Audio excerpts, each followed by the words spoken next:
Hi guys, good afternoon. Tapos na pala akong kumain guys, lunch. Ito pala ang nagagawa guys.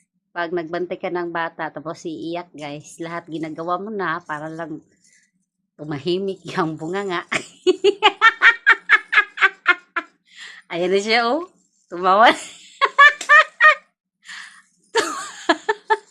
Natutuwa ako sa ano ko guys, sa sarili ko at sa alaga ko na to. Yan, nakangiti siya sa akin guys. Bawal kasi siyang videohan guys eh, kaya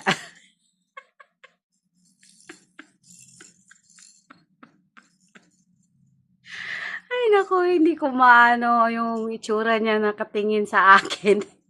Wala pa hilamos guys, wala pa ring toothbrush. Ganito ang nagagawa guys pag magbantay ka ng bata. Bye guys.